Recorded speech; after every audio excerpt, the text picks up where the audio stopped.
everybody, this is not an in-person meeting. We really need to make it more personal. So we request that everybody, if possible, if you're not driving, turn your cameras on and so we can see you and you can see us.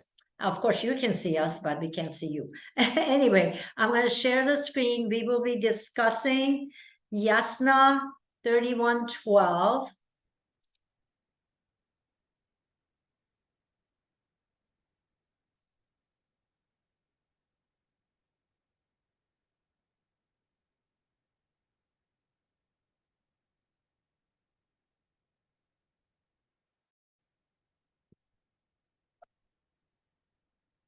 Atra vocem barayiti mitzvahyu chovo eresh vachovo vidvovo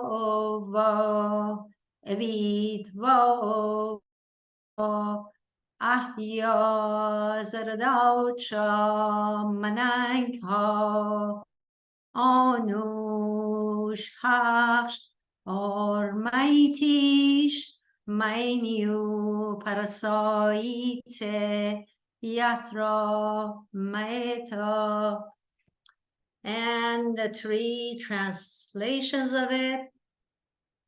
Therefore, whether one speaks truth or not, whether one is wise or otherwise, one expresses in words what is in one's heart and mind. Accordingly, one enjoying serenity may ask himself, where will the two mentalities lead? And that is Dr. Jafari's translation. Now we have Khosrow Khazai's translation.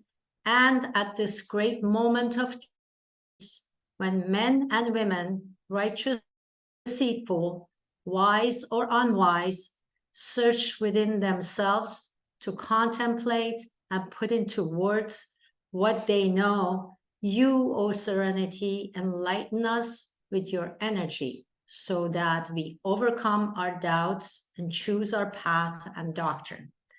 And the last translation is by DJ Irani.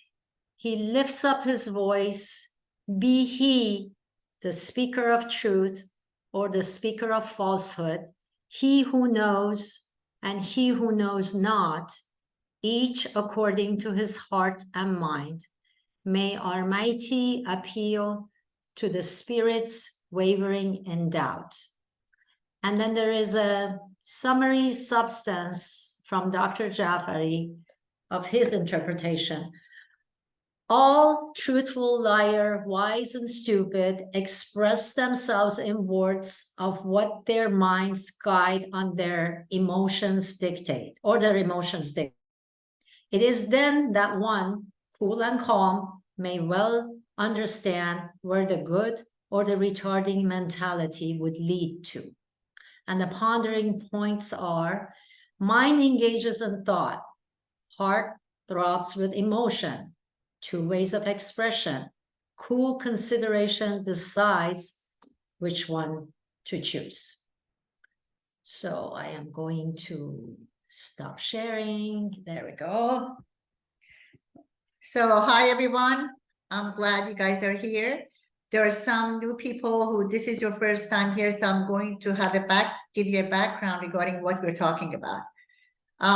First of all, for those of you who have never discussed this religion, who have never read anything about it, I want you to know that in Zoroastrianism, human mind, human entity has a lot of power and is a good creature. So when you live a Zoroastrian life, and this is a living religion, there is no do's or don'ts. You have to make up your mind.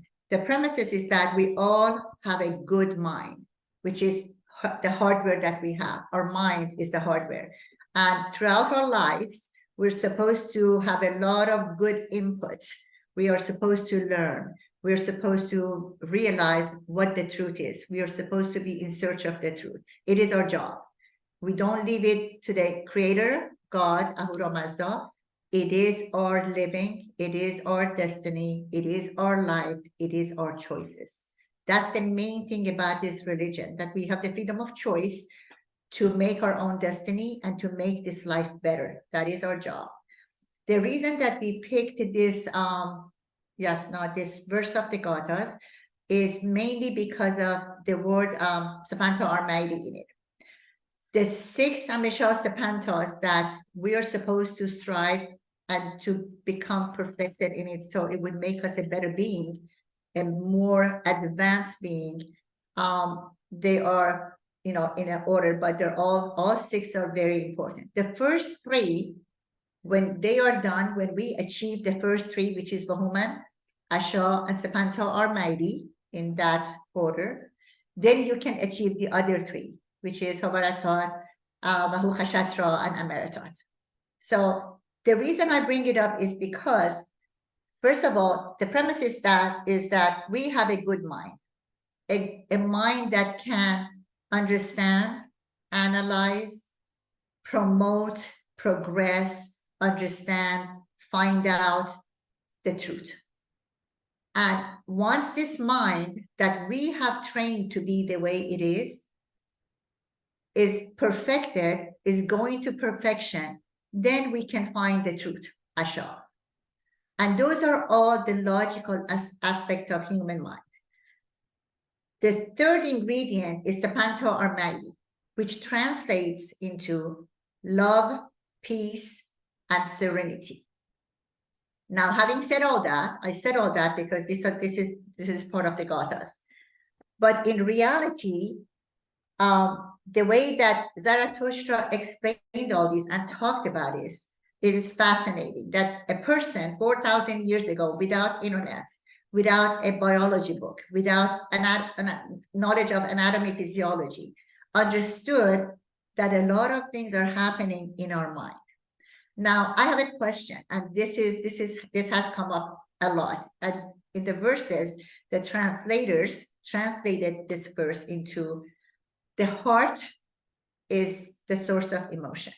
How many of you believe that? How many people out there believe that our mind is for the logic and our heart is for the emotion? Raise your hands. None, but you are wise. We all say that, oh, my heart hurts. Oh, your love is in my heart. Oh, I have the memory of you always in my heart, which is nonsense. So if you believe in science, and we all should, because it's out there, there's truth behind it. You can see it, it's tangible. It's nothing that you have to have faith to believe. Science is real. Evolution is real. There are data, there are documents that say that our heart is just a very, very efficient mechanical muscular pump that is being energized by electricity. That's all it does. It has no emotion. It doesn't produce any emotion. It doesn't hold any emotion. All that emotion is in our mind, once again, Vahuman. The limbic system in the mind, in our brain, which is as big as an almond, that is all, you can Google it, that is all in biology, pathology, physiology, that one organ, the size of an almond, is responsible for all of our emotions. And it's interesting that when we are born, I research all this because of this Zoom session. We are born with only 2 emotions. An infant has a desirable and an undesirable emotion. They cry if something is not agreeing with them, and they smile when something is approaching them that they like. That's it. And then after that, our limbic system, as we grow, it kicks in, and we have 7 universal emotions. Now, I say all that because I want to get to Sapanta Armaidi, which is the 3rd Amisha Sapanta, and it means love, serenity, and peace.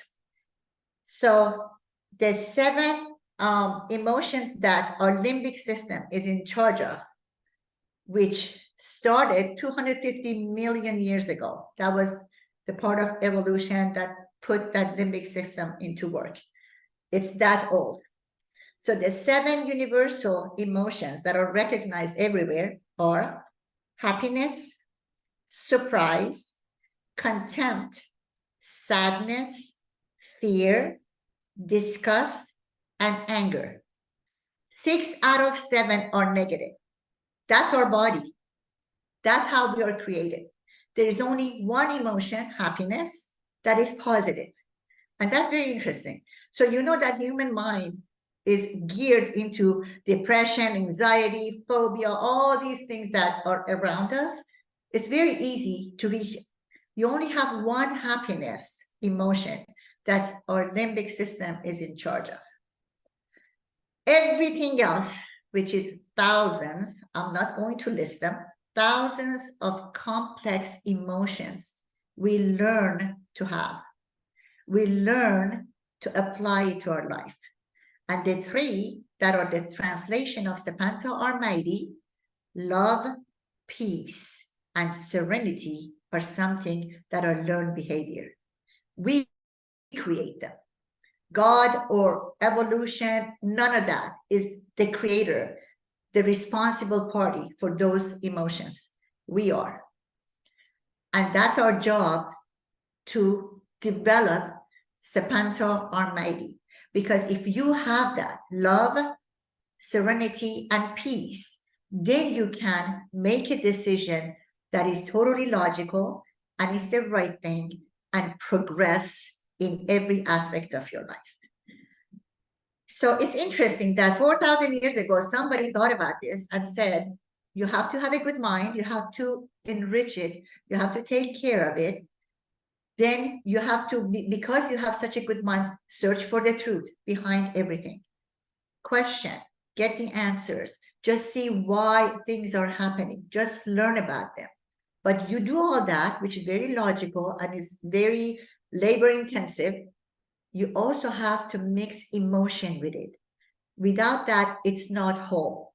And that emotion is love, serenity, and peace that we have to learn to accomplish. It doesn't come naturally. Nobody has it. We have to put 2 and 2 together. We have to do yoga to be serene. We have to just search for something that makes us so happy that we can be peaceful. It's on us. Once again, this is a living religion, and compared to Abrahamic religions, it's not given to us. You don't pray for it. It doesn't happen naturally. We have to accomplish it. And once you do that, once the 3 are mixed together, then you can achieve the other 3 Amesha, the last one being immortality, which I don't think anybody wants these days. There's nothing to be immortal about. It's a very grim universe, but those are the series of things that can happen. So remember, Amesha Sapanta Almighty, which is the only emotion involving Amesha Sapanta, but it makes the whole thing whole. It makes your actions, your logical actions, your efforts have a meaning. Having said all that, I would like to have your opinions about all of it. And how do you achieve Amesha Sapanta, the Sapanta Almighty part of it in your life? What is it that you can do? Because remember, Zoroastrianism is a living religion. It is what you do. So we are here, we're talking about all this because your opinion matters, my opinion matters. We listen, and then you pick what works for you. Everybody on their own, you make your own decisions, you advance the way that you can, but it's by learning. And talking is one form of learning. Looking it up is another one. Just discussing it, things come into light. So I'll stop there because I would like for you guys to get involved and tell me about what you think about Sapanta Almighty, love, serenity, and peace. Who would like to go first?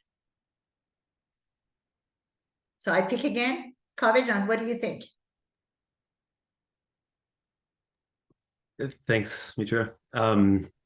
Yeah, I think it's I don't know, for me it seems like a timely subject to think about, because I've been thinking about like mind versus emotion a lot myself. And sorry, my wife might walk in just a moment, so I might transfer to the other room. But I think one thing that I get from that verse is that no matter how much you try to mask it, the true essence of what's inside of you is going to be portrayed to the rest of the world, right?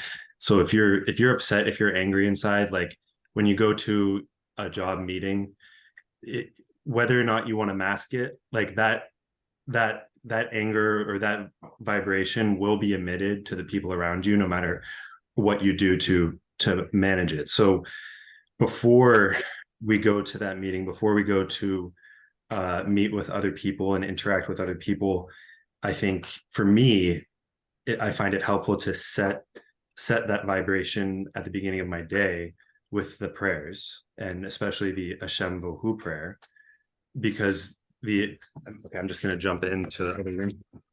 That's okay. I'm just going to jump in. Okay, sorry about that. No problem.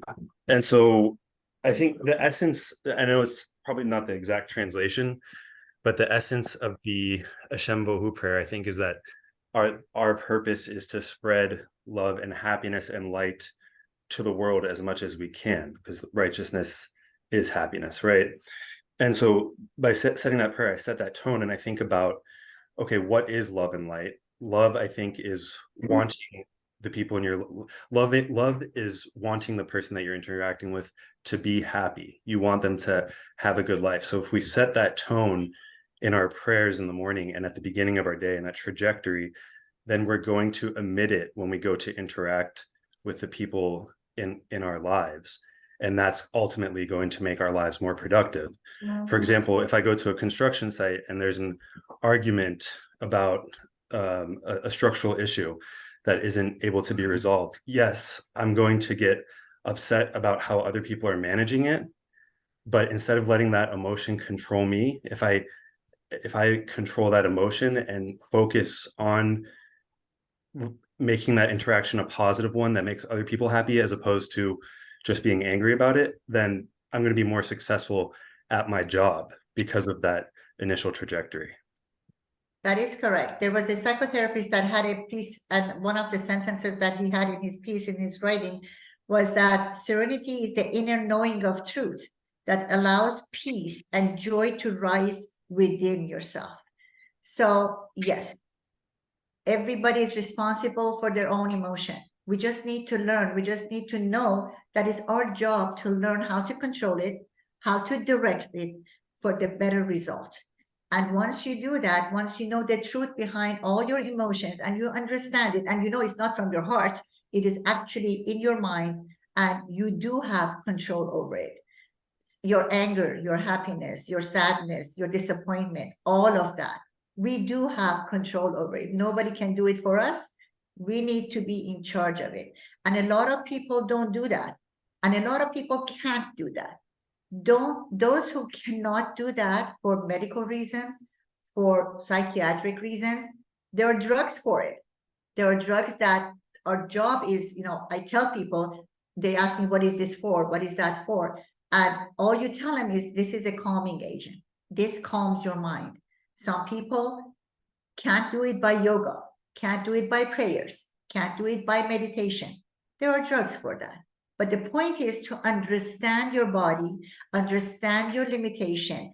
And the point is, it's your job individually. Nobody else is in charge of your body and your mind and your emotion. So yeah, that was a very good example.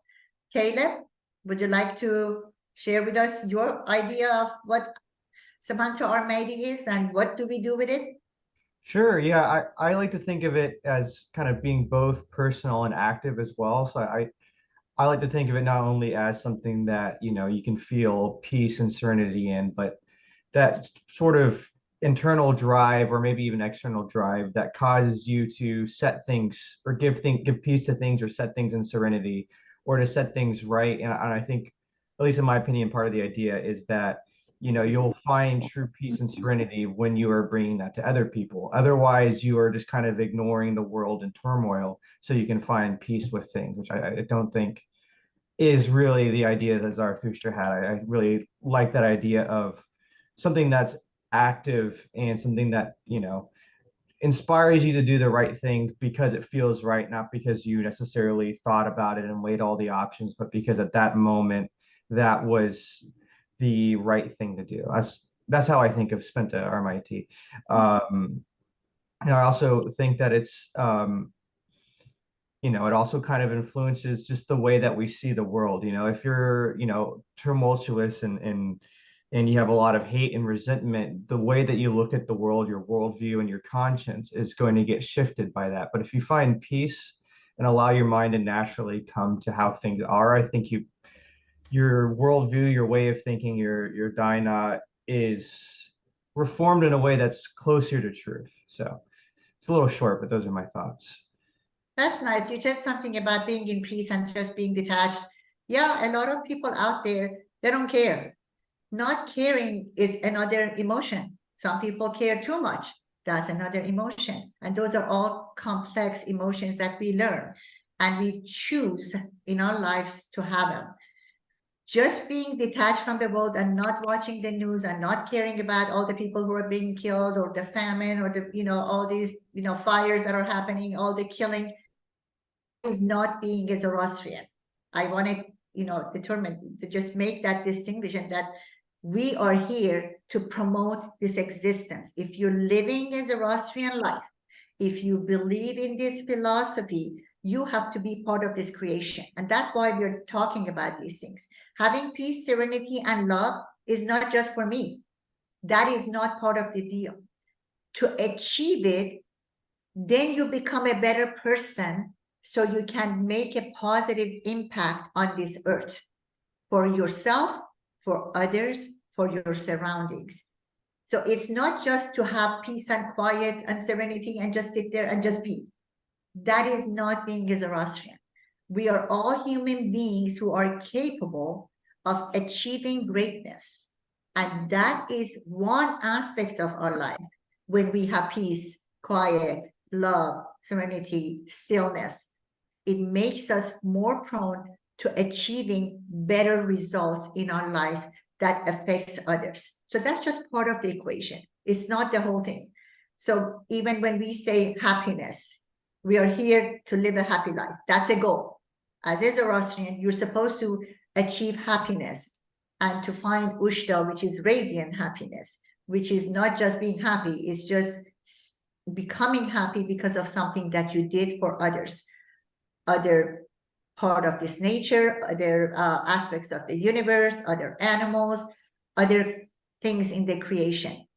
Then you achieve that radiant happiness. It comes back to you because of something that you have done. So Sapanto Armadi at this point is just not an emotion. It's an action. It is part of the other six that make you a whole person, a better person, a living Zoroastrian, that according to Zarathustra, we are here to make it a better universe.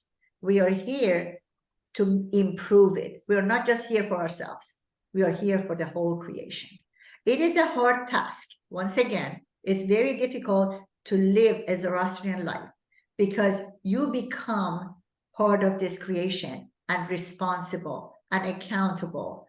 And somebody or, you know, somebody out there counts on you for making something better. It is a hard task, but it's at the end, it gives you love and peace and happiness. Who would like to go next? Nilujan, this was your preppy. You loved Sapanto Armadi. If you're available to talk, we would love to hear from you. Hi, everybody. Sorry, my camera is muted at the moment. My hands are full. I think it's so beautiful what everyone is saying. I was thinking actually a lot about what Kava and Caleb were saying regarding intention and active, and it's interesting. So our kids go to an SEL school, and every week they hold something called an EQ gym, where it's like an emotional intelligence like discussion for families. And something that the director always says that stands out to me is a lot of people talk about happiness as the goal. And she describes that our emotions are just signals, right? Happiness can't be the goal because it's another feeling. What needs to be the goal is peace. So when I think of Spenta Armaiti and this concept, I think radiant happiness, to me, is this holistic feeling of peace.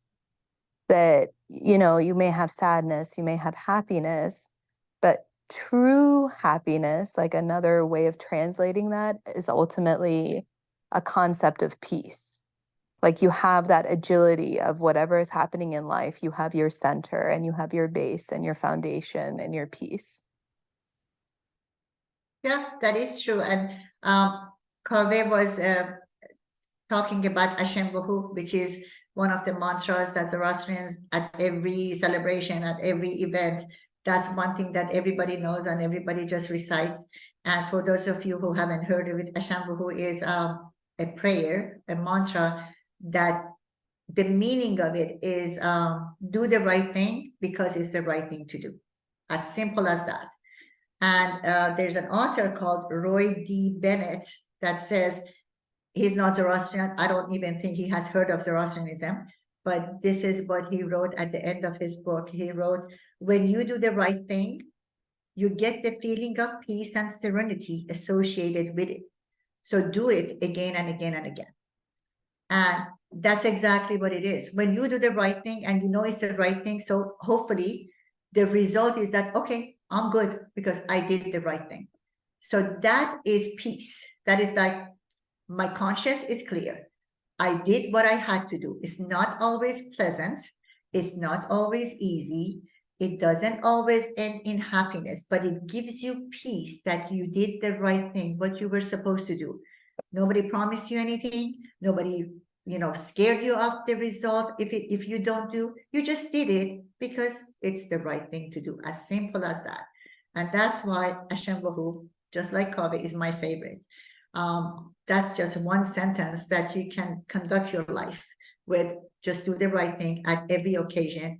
And I've always had so many examples of this, do the right thing because it's the right thing to do. Because once you do that, nobody can touch it because you have no excuses. You have not looking for any reward. You just did it because you were supposed to, as a good human being. So Mike had a question. Are the 3 steps one after the other or part of one action? you're So yeah, talking- obviously this is our first ever introduction to this and all. This is brand new. Some of these concepts are resonating deeply though, but we had a question about, you guys are talking obviously of these 3 main principles. The way I'm understanding it, correct me if I'm wrong, is that these are, each of these 3 things are a step. Are these the first 3 steps that you guys are talking about, or are these just the principles of these steps?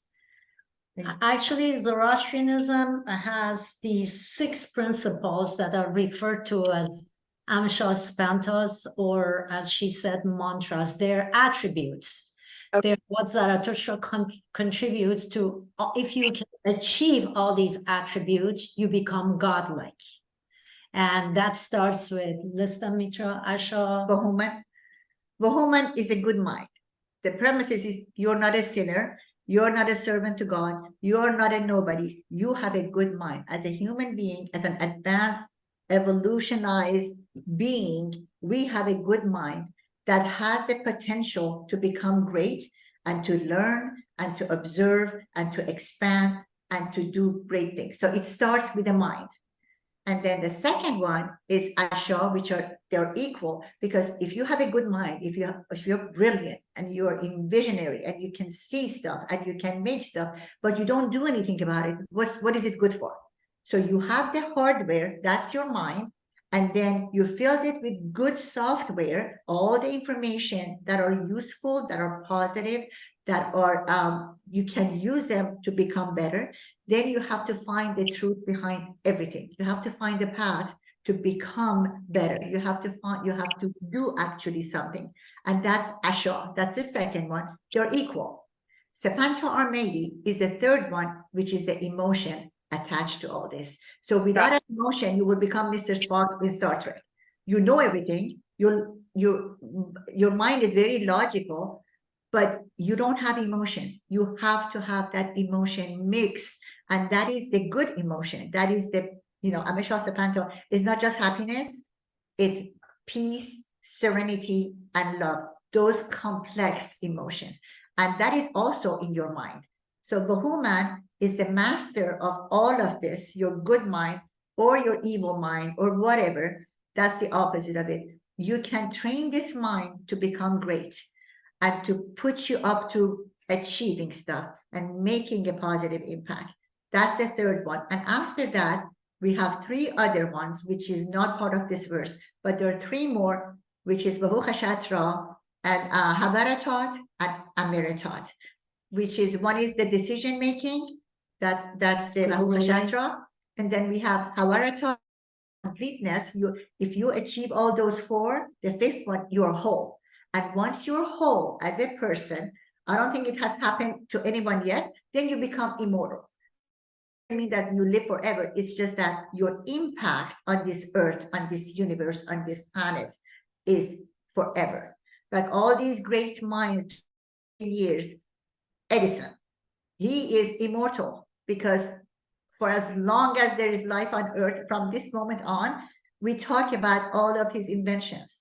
Albert Einstein, these people use their good mind in a good way, found the truth, made good decisions.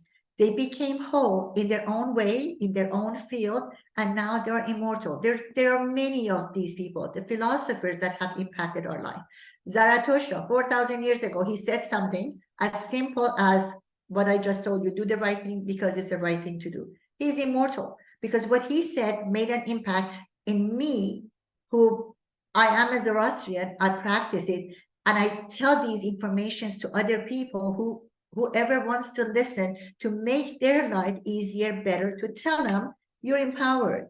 You're a person who can make great decisions, who can create, who can make a positive impact. So maybe if I tell 100 people, one person would become that great person. So everything is like a chain. And yeah, we base this religion of those 6 Amishasapanta. First one being our good mind. I'm gonna call on somebody logged in as Motorola. Can you please introduce yourself and turn on your camera?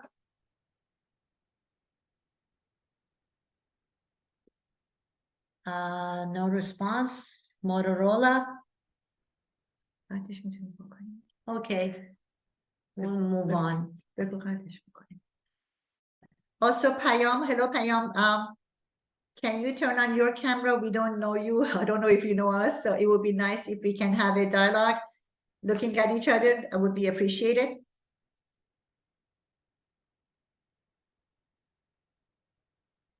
Okay, I guess no Okay, move on response. to Ash. Ash, yeah. Hi, Ash. Would you like to participate? Hello, forgive me, I'm under the weather, but I can chime in.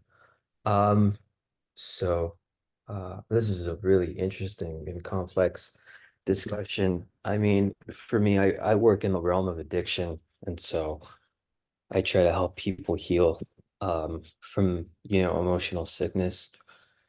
And, just from the science and from my experience and from meditation and helping heal my own, emotional overwhelm. Um, I've noticed that mind, body, and spirit are one, and for me, it's not just mind.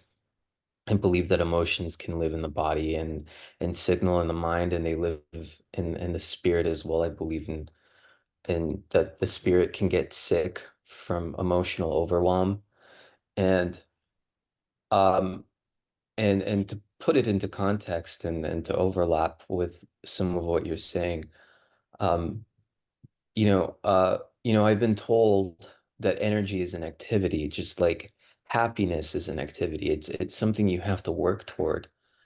And so, I mean, what activities do we have to engage in such that, happiness becomes the default or, the primary state of emotion? And a couple were mentioned, such as, being active in the world and showing compassion for your fellow human being and doing the right thing, such that, peace and happiness are the consequence. Um, and but you know that's not all. I mean, for me, the primary um state of peace is meditation. And you know, most people don't think of meditation as an act of service, but for me, and I think this is really personal, and this is kind of something that Caleb was saying, that you know, these pursuits are in part personal, but meditation is definitely a very profound act of service, because we're all one human family, and you know, to compartmentalize our identities by ethnicity, religion, gender, etc. it is an illusion. And so we're all connected, and we all share, you know, the same collective conscious, and so forth. And when one hurts, we all can hurt. And so when I meditate, I believe I meditate on behalf of humanity. There's an emerging science right now, and it's called the Heart Math Institute. And it basically says we have a field, an electromagnetic field that can be felt by others. You know, you walk into a room and you can, you know, intuitively pick up on the vibe of a room. And so, you know, meditation alters that field, it alters that vibration. And so when we meditate and heal emotional sickness for ourselves, we heal it for the world. So I'm totally in coherence with the fact that, you know, happiness is an activity. And I don't want to say that this is a grim universe. Even it's very easy to see and perceive that, you know, you know, Albert Einstein asked, or told us that the most important question we can ask ourselves is the universe friendly?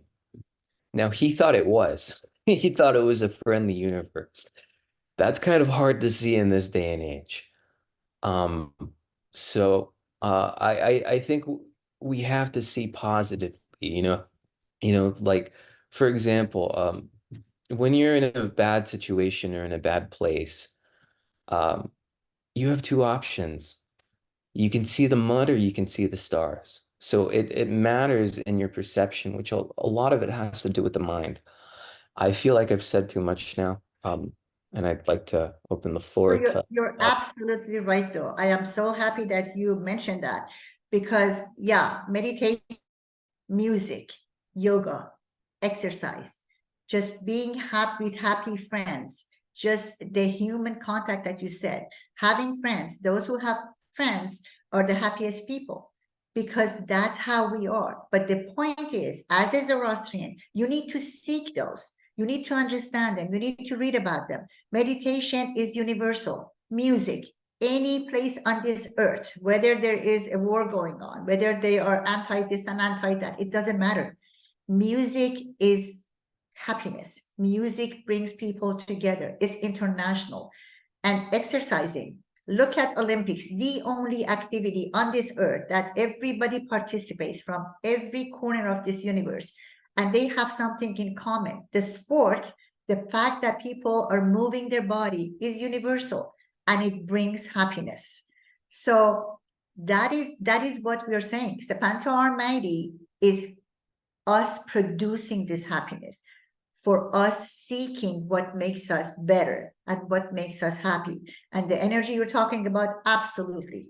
Somebody who's positive, who is smiling, just that smile on the face, even though they don't feel like they're happy, that brings out happiness in others. And that's our job. Sepanto Almighty is saying, if you want to be a whole human being, you better take care of that emotion. You better bring out the happiness within you or create it or make that complex emotion live in you. It is a job. We have to actively pursue it. And like I said, some people, they can't. They don't have the neurotransmitters, they don't have their hormones, they don't produce as much oxytocin, dopamine, serotonin, they just don't. So they need extra help. And that's why I see nothing wrong with people who cannot kick it after doing all of this: music, yoga, meditation, exercise, hugging.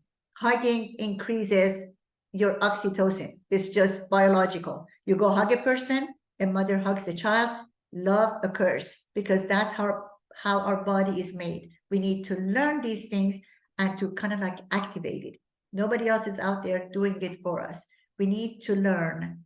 We need to talk to people. We need to understand our body, our mind, and make it better. So thank you for your input. That was really nice. Katie, would you like to, where did Katie go? Oh, she's up there. Hello. Hi. Hi. Yeah, I'm glad I can finally get on. I've missed a few of these.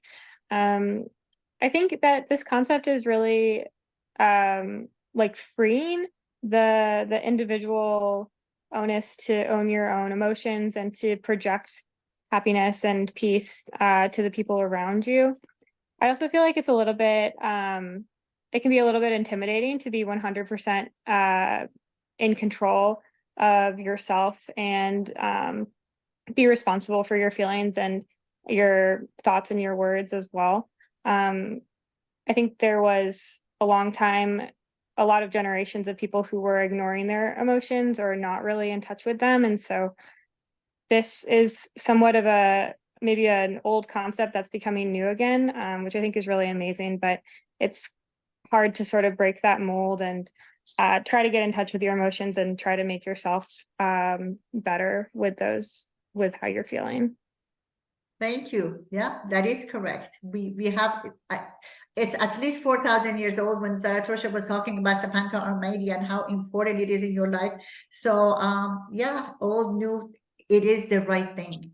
And that's all there is to it. It is the right thing for us to be in a good mode of mentality and spirits, because then we become a better person. Then we can achieve more. When you're angry, upset, sad, you can't. You're just too absorbed. It is just straightforward. Negative feelings brings you down. You can't even live your life the way you want to. And when you're uplifted, when you do that to yourself, for yourself, then you're in charge of your life. And we can shoot for 100%. Nobody's going to achieve 100%. I mean, it's reality. We are human. So I really appreciate that. Ben, would you like to add something to our conversation? Sure. Yeah. Thanks again. Good to be here. And this will be a little incoherent because, like I said, I'm getting over a sinus surgery. Can't breathe great. That's okay. But yeah, I just found this conversation interesting because I feel like in the US and in this particular country, we have such a commercialized, individualized understanding of what happiness is, and that phrase, in the Declaration of Independence, pursuit of happiness, that concept of just the individual chasing after this happy mood on his own is really, embedded in people's culture and in our minds. But, I was reading a bit about what that phrase originally meant, that in the 18th century, pursuit often meant the practice of something, and happiness meant kind of harmony with others around you, and having this, the absence of discord with people, meant getting along. And so the happiness of the individuals connected to the collective happiness. And so, that phrase in the past, pursuit of happiness, could just as easily have meant the practice of a harmonious existence, more than just an individual chasing after anything. And I found myself thinking that tied in with this concept of radiant happiness that you share with the other, in Zoroastrianism. I'm sure that concept of happiness was, they probably inherited it from the Greeks who learned from Zarathustra. So, I'm thinking out loud and drawing wacky connections, I know, but that was just, an idea that popped into my mind that I found interesting. Thank you. Yeah, you mentioned harmony. Yep, that's part of being happy. When you're happy, you're in harmony with the rest of this creation. And that's what we're supposed to be doing. That is the right thing to do. It's not just about us. It's not just about me as a person. It's about whatever is around me, the trees and the animals and earth and whatever exists here around us. We have to be in harmony with the creation.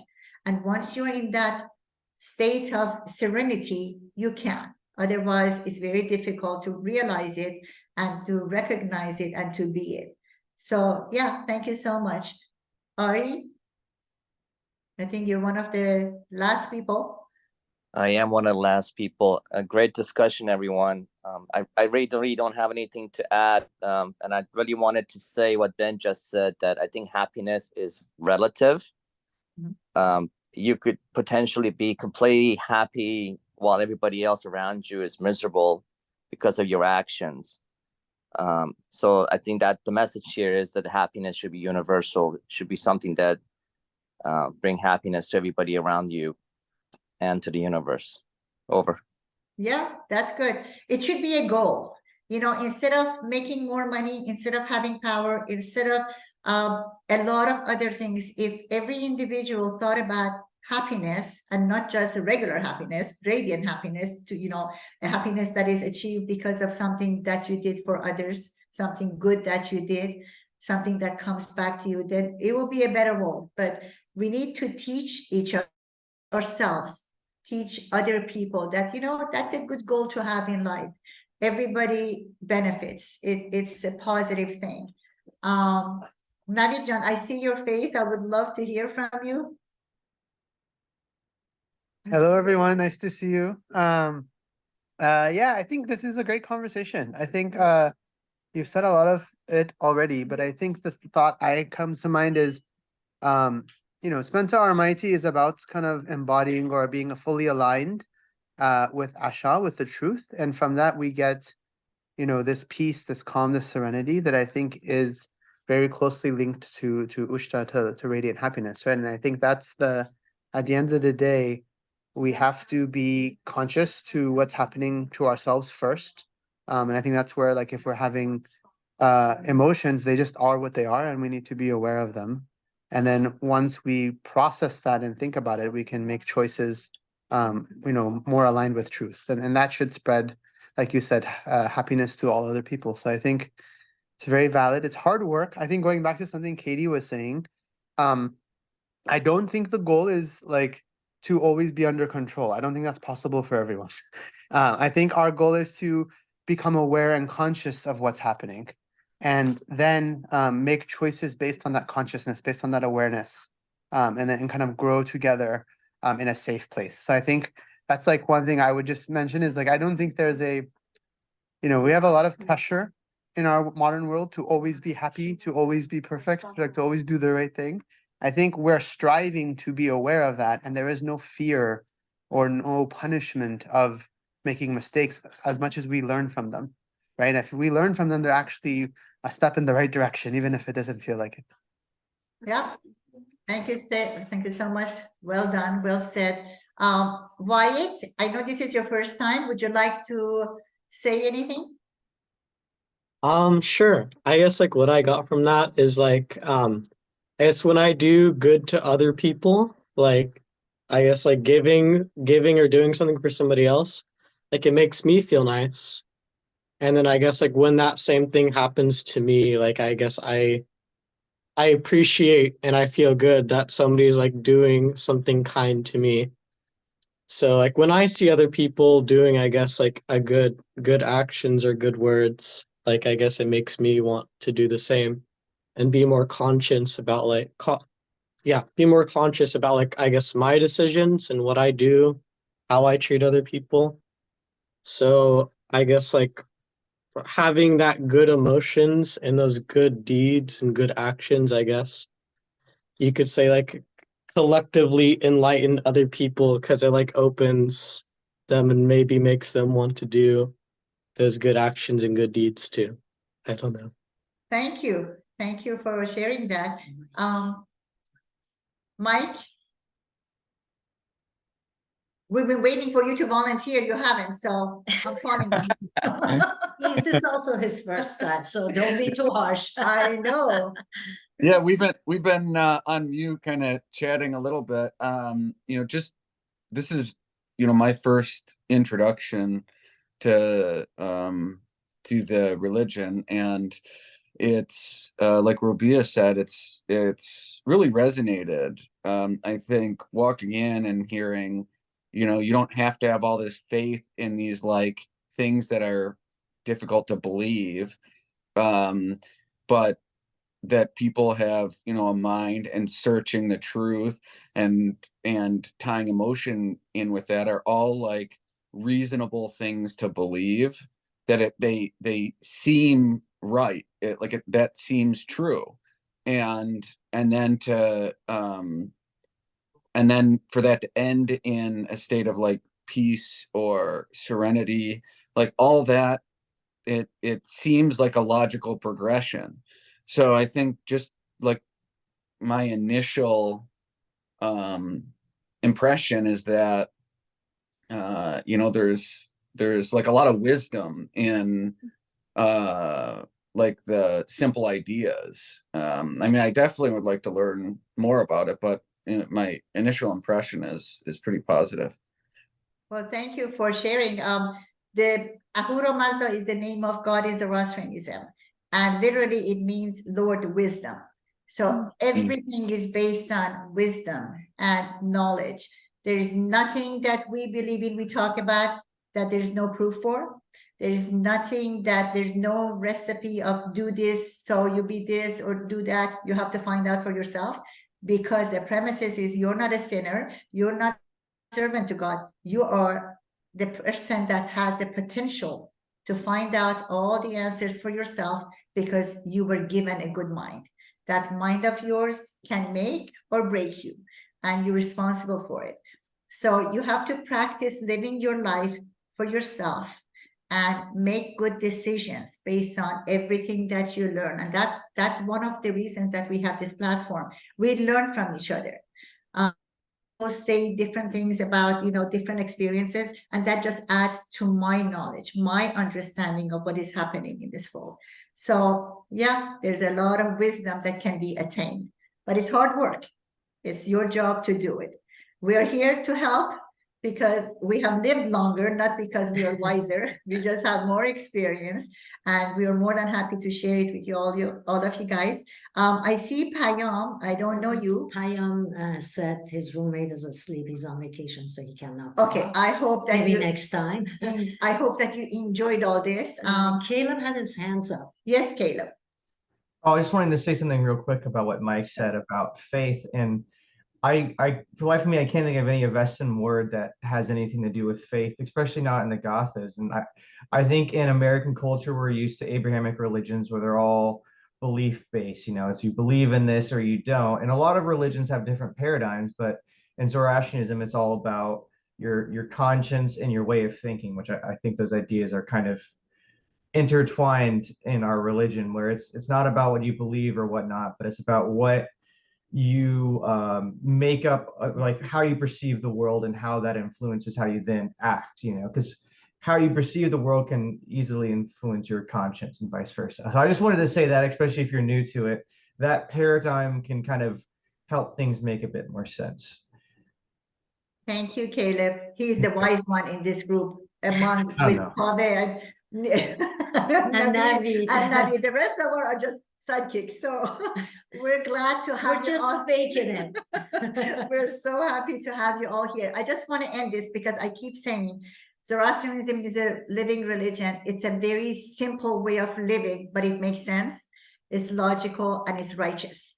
So just to give you an example, this is my example. This is my thinking that Bohuman, Ashaw, and Sepanto are maybe in that row. The three that we discussed today, the three Amisha and Sepanto, they're just like in real life. It's just like baking a cake. The tool, the oven, the pots, the spatula, all of that is our good mind. You cannot bake a cake if you don't have a good mind. That's Bohuman. Once you have all the equipment, then you need the ingredients and the recipe. That is Ashaw. That is the right way to bake a cake. If you don't have a recipe, you can have all the pots and pans, but if you don't have a recipe, how to mix the flour with the baking powder, with all that, you cannot. So Bohuman was the tool. Ashaw is the way to get to the cake. And then after you have all this, if you don't have salt and sugar and spice, you won't have a good cake. That is Sepanto Almighty. So all these three ingredients make a beautiful cake that makes you happy while you're eating it. So having said all that, go bake a cake because that is practicing a Michelle Serpento. Thank you very much for being here with us. We enjoyed you. Hopefully we'll see you soon. Happy Yelda, Happy New Thank Year. you. Yeah, right. Happy holidays. Happy holidays. Happy holidays. Hopefully Thank we'll you so see much. you next year. Bye bye. Thank Happy you. holidays. Thank Take you care. very Great much. day. Bye Really bye. Happy appreciate it. holidays. Happy holidays. Bye.